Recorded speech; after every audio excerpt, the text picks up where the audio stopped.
Can I move this? Should be able to move this thing. Okay, I guess I can't. Okay, here we go. The Yomim, these are sayings by the previous Lubavitcher Rebbe, Rebbe Yosef Yitzchak, whose day that he passed away was on Shabbat, 2 days ago. So here, and the Rebbe, he gathered these together and put them in a little pamphlet form, which is called HaYom. Today is the day. Intellect and excitement. By the way, I mentioned something. There used to be a well-known chassid, a really unique person, and his name was Rabbi Zusha Vilomovsky. Rav Zusha Vilomovsky had been a partisan in the Second World War. Second World War. He was in Poland. I guess he was from Poland, and he had a friend Moshe, and they used to go around and kill German soldiers and blow up bridges and things like that.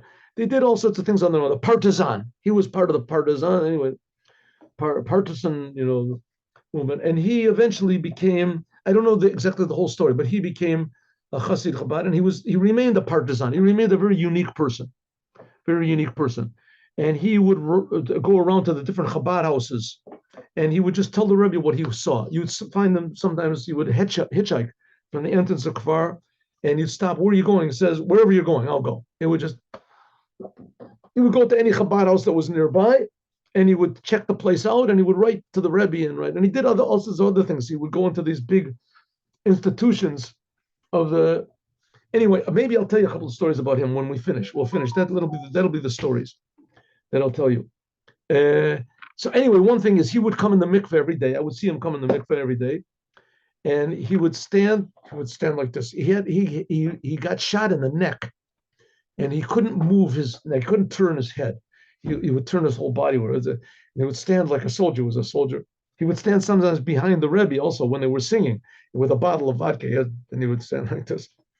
Anyway, so he would come in the mikveh, and this is what I wanted to say. And every day he would say, Heint is the tag. Today is the day, right? Today is the day. Like today is the big day we're waiting for. Like today is the day I'm getting married, or today is the day, Heint is the tag. Every day he would say the same thing. Say, today is the day. In other words, forget about what happened yesterday. Don't think about what's going to be tomorrow.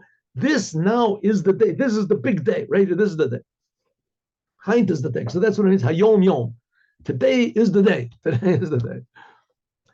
Intellect and emotions are two different worlds. Intellect, using your mind, is a cold world, and it's settled, right? But it's impressive. It's impressive. A person that knows a lot, he has a lot of information, right? Intellect, excitement, emotions, that's a world that's dynamic and impetuous. In other words, it's sudden, right? You say, what do they call volatile? Oh, volatile. Man's service is to unite both of them.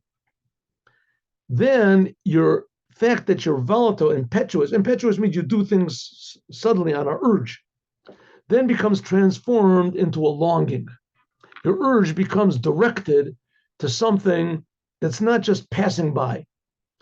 It becomes a longing for something permanent, really, truly meaningful. And the intellect becomes not something that's cold and removed, but it comes into a guide in life for service and action. Usually a person who's intellectual doesn't want to be bothered. Leave me alone, right? Is cold and austere. And a person that's impetuous, exactly the opposite, right? He doesn't like to be alone. He wants to be among people. He wants to. So I mean, both of them are, if alone, have a bad quality to them. Alone. Emotions, a person loves being emotional, and when he's not, he gets all depressed. He feels terrible, right? And intellect, he loves to be alone, but when he's not, then he feels terrible, right? If somebody disturbs him, right, he gets all frustrated, all angry. So to unite them both, the person gets excited about the right things, and he uses his mind in order to harness the power of his emotions.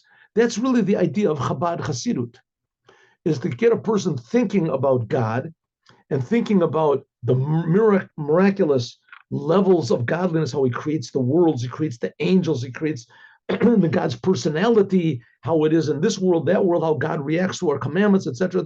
That's all intellectual. But then to unite them with, first of all, emotions to God, and then emotions to your fellow man, that you care about other people. Then the volatile, how do you say, explosive nature of your emotions becomes harnessed to the way that the intellect decides and demands. As we'll talk about more, God willing, tomorrow. Now, a story.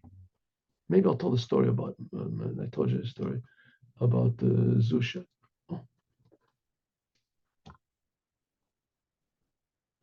And recording stopped.